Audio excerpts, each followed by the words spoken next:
retire as champion! Hello there. So today we're going to talk about countering Bastion.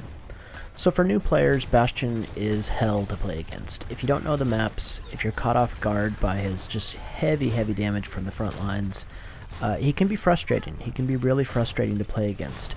This isn't to say that later on in the game he kind of gets a little bit marginalized by pretty much all the other heroes. There's plenty of ways to counter him in many different situations, but to a new player you don't understand these. So we're going to go over today the best ways to counter him with most of the heroes in the game. So it's important to note that Bastion's greatest weakness is his immobility and his limited range of fire while he's in sentry mode. If you can exploit this, then you can definitely get the advantage on him. Let's look at the best ways to get behind Bastion and avoid his heavy frontal damage. Obvious picks here are Tracer and Reaper because they're able to flank different angles of attack that allow you to close the distance rapidly or flat out get behind him and do damage from behind. Certain heroes also have the ability to close the distance without taking any damage.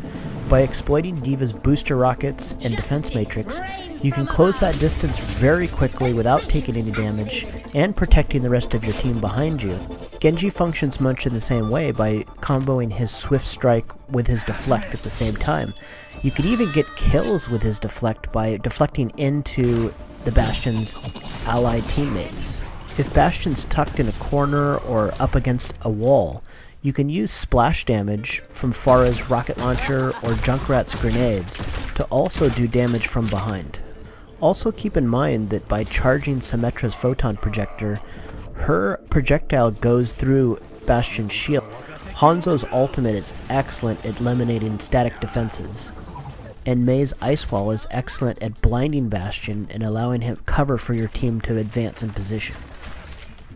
Ultimately, Bastion is kind of a rite of passage for new heroes. His strengths are simple enough that he provides a challenge for the new players in the game, but his counters are simple enough that once you are able to understand the maps and hero abilities and ways of getting around his weakness, you really can exploit and overcome the obstacle of Bastion versus new players.